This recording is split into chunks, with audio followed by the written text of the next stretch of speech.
आम खाने वाले चूहे। गर्मियों की छुट्टियां चल रही थी और बच्चे आम ना खाए ऐसा तो हो ही नहीं सकता। गट्टू चिंकी भी गर्मियों की छुट्टियों में आम की रट लगाए थे। पापा चलो ना मार्केट, आम लाने हैं। अरे हाँ हाँ, आम कहाँ भागे जा रहे हैं, अभी तो मौसम शुरू हुआ है। अच्छे आम मिलना शुरू भी नहीं हुए, ऊपर से आम के रेट आसमान छू रहे हैं। थोड़े अच्छे और सस्ते आम आ जाए मार्केट में, फिर चलेंगे। मम्मी की बात सुनकर नाराज गट्टू चिंकी रोने लगे।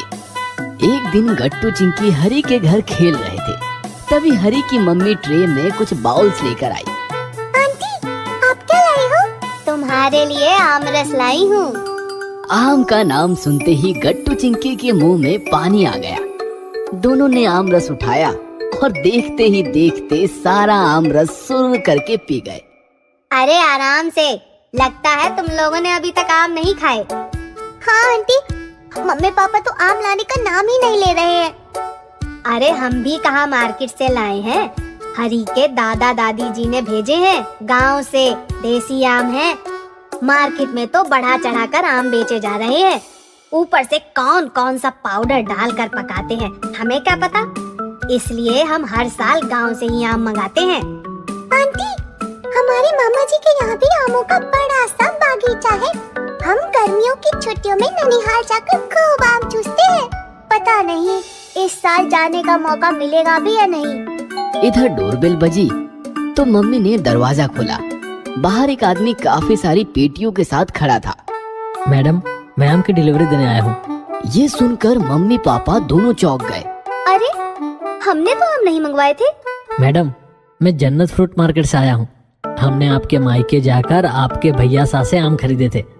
उन्होंने आमों की कुछ पेटियां आपके घर पहुँचाने को कहा था। वहीं आपके मायके वाले आम डिलीवर करने आया हूँ। ये सुनकर मम्मी पापा खुश हो गए। अरे वाह वाह, गट्टू चिंकी के मामा ने आम भेजे हैं, मतलब अब गट्टू चिंकी को कोई नहीं रोक सकता। ऐसे कैसे? एक साथ इतने सारे आम देखेंगे तो सारी पेटियां एक दिन में ही खाली कर देंगे और फिर बीमार पड़ जाएंगे। ऐसा करते हैं, ये आम की पेटियां स्टोर रूम में छिपा देते हैं। फिर क्या, डिलीवरी बॉय की मदद से सारे आम स्टोर रूम में रखे गए। थोड़ी देर बाद गट्टू चिंकी घर आए। कितना मीठा था ना आम रस। हाँ बहुत मीठा था। कुछ भी हो, आज पापा को मार्केट लेकर ही जाएंगे। गट्टू ऐसा बोल ही रहा था कि अचानक रुक गया और जोर जोर से कुछ सूंघने लगा। क्या हुआ? ऐसा क्यों कर रहे हो? एक मिनट, आम की महक। हमारे घर में आम की महक आ रही है। कुछ भी, मुझे तो नहीं आ रही। मेरी नाक मुझे कभी धोखा नहीं देती। जरूर हमारे घर में आम छिपाए गए हैं। तुम कर देखो। चिंकी ने एक गहरी सांस अंदर खींची तो साथ साथ आम की महक भी अंदर चली गई। हाँ, मैं भी आम की महक महसूस कर रही हूँ। चलो सूंघते हुए पता लगाते हैं कि मम्मी पापा ने आम कहाँ छिपाए हैं। फिर क्या, महक सूंघते सूंघते दोनों घर में आम ढूंढने लगे और महक के साथ साथ स्टोर रूम के दरवाजे तक पहुँच गए। ओह, तो आम स्टोर रूम में कैद है। चिंकी जाओ, स्टोर रूम की चाबी लेकर आओ। चिंकी भागती हुई गई और चाबी लेकर आई। फिर स्टोर रूम का दरवाजा खोला गया और नजारा देखकर दोनों की आंखें फटी की फटी रह गई। रूम में आम की काफी सारी पेटियां रखी थी।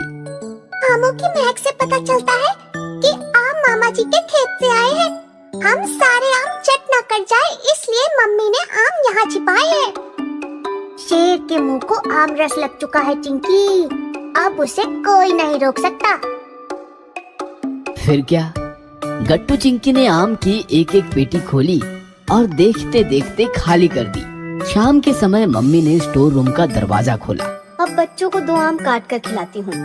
तभी मम्मी ने देखा कि आम की 2 पेटियां बिल्कुल खाली है। अरे ये 2 पेटी आम कहाँ गायब हो गए?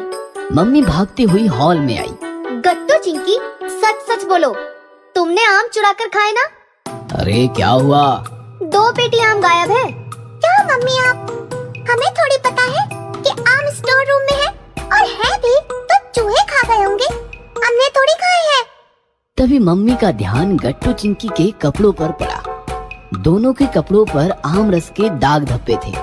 यह देखकर मम्मी मुस्कुराते हुए बोली, हाँ, आम तो चूहों ने खाए हैं और वो 2 चूहे मेरे सामने खड़े हैं और वो चूहे कपड़े भी पहनते हैं।